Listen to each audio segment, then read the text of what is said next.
Título: ¿Papel o plástico? Autor: Benjamín Ruiz Loyola. Las bolsas de plástico que nos dan en las tiendas se están prohibiendo en muchos lugares del mundo, pero, ¿se reduce el impacto ambiental sustituyéndolas por bolsas de papel?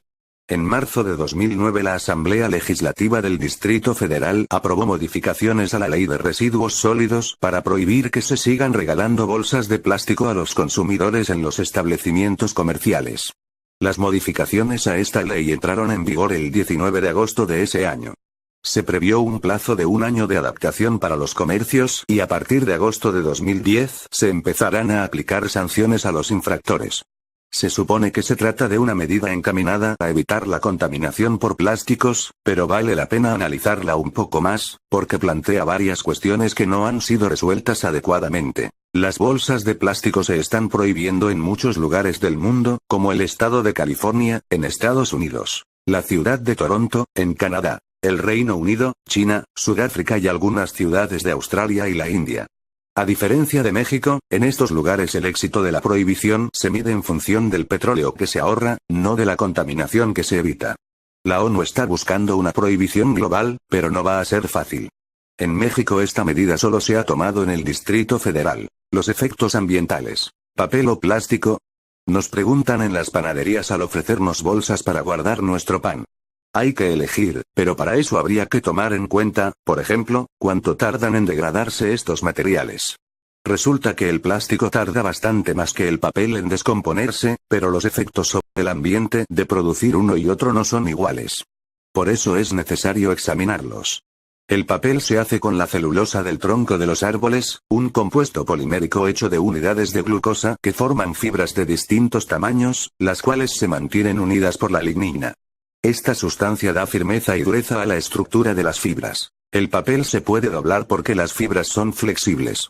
Su resistencia mecánica a la tensión y a la deformación permite usar bolsas de papel para soportar cargas. Además, las fibras no se disuelven en el agua y, por ser químicamente estables, se pueden mezclar con aditivos. Por ejemplo, colorantes. La celulosa también se puede obtener a partir de papel reciclado y desechos de tela de fibras naturales como el algodón, el cáñamo, el lino y la seda. Pero estas fuentes de celulosa no bastan para satisfacer la gran demanda de papel de nuestra sociedad. Así, para fabricarlo no queda más remedio que cortar árboles.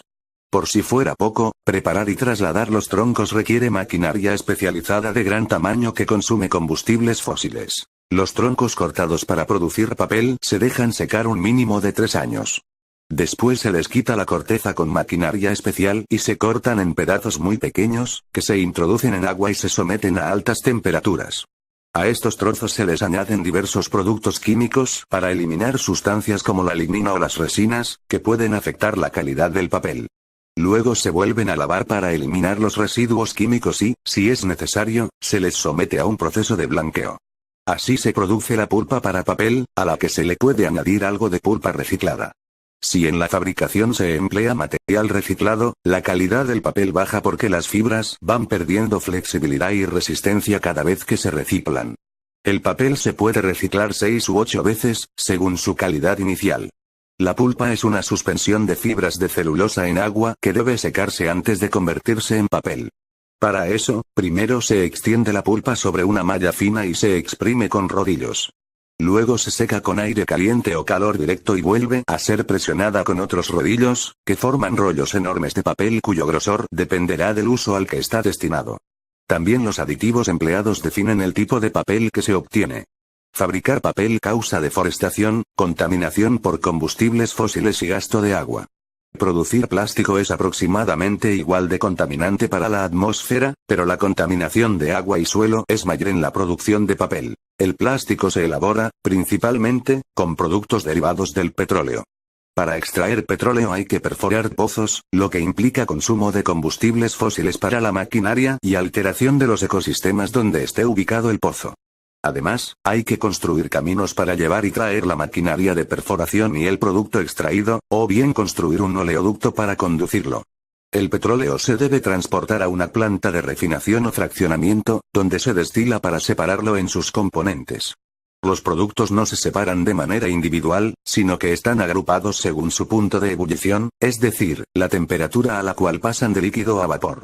Los vapores obtenidos se vuelven a condensar y se separan así las distintas fracciones del petróleo. A partir de estas se purifican los productos petroquímicos útiles para las distintas actividades industriales.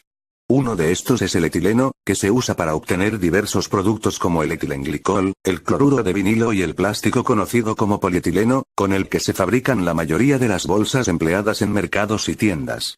Otra sustancia petroquímica que sirve para fabricar bolsas es el polipropileno. Para fabricar las bolsas y otros artículos, el etileno que se transforma en polímero y se conserva en pequeñas lentejas, se calienta hasta que se derrite. Así se producen con él, mediante unos rodillos de prensa, una especie de cilindros con películas del grosor adecuado. El cilindro se corta a la longitud deseada y se sella el fondo. Se le puede cortar un agujero para que la bolsa tenga asas. Aunque el costo energético y el impacto ambiental de fabricar plásticos son menores que en el caso del papel, también son significativos. Destinos manifiestos. Una vez utilizado, el papel se puede reciclar o desechar como basura. Si se va a la basura, puede terminar en un relleno sanitario, donde se va degradando lentamente. Un buen relleno sanitario hace más lento el proceso de degradación por ser mezcla de muchos materiales distintos, los cuales se encuentran muy compactados. Se calcula que el 14% de los residuos de un relleno sanitario están compuestos de cartón y papel. Para reciclar el papel hay que convertirlo nuevamente en pulpa, para lo cual se emplearán productos químicos que separan las tintas. Además hay que volverlo a blanquear. Esto requiere grandes cantidades de agua. La pulpa obtenida se usa para fabricar nuevos productos de papel 100% reciclado, o para incorporarse a otros procesos de productos parcialmente reciclados. En la industria del papel sanitario, pañuelos y papel de baño, se reciclan grandes cantidades de papel. El plástico tiene los mismos destinos que el papel: reciclaje o basura. Se calcula que en los rellenos sanitarios los materiales plásticos representan aproximadamente el 10% del peso y más del 20% del volumen. Una vez en el relleno, el plástico tarda mucho más que el papel en degradarse. Si su destino es el reciclaje, se acumula, se limpia y se vuelve a fundir para elaborar nuevos productos plásticos.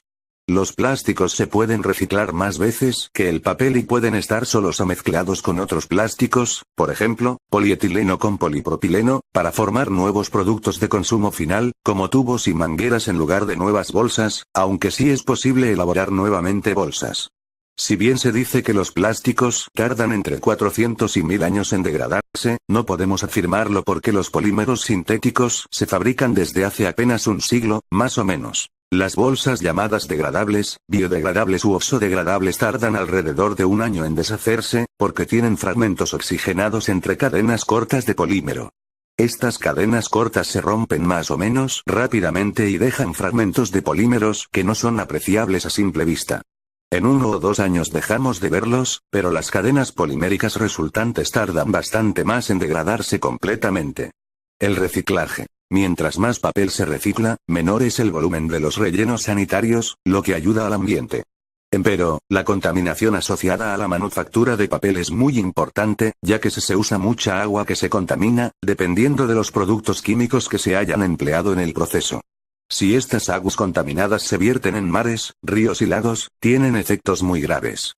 Si consideramos, además, que el proceso implica un gasto muy alto de energía eléctrica, calorífica y mecánica, aunque el papel resultante se usara como combustible, la energía que se obtendría sería mucho menor que la que se invirtió en fabricarlo. Que el impacto ambiental del plástico sea alto, y muchas veces astronómico en nuestro país, se debe a que reciclamos poco, aunque el índice de reciclaje en México no dista demasiado de las tendencias mundiales.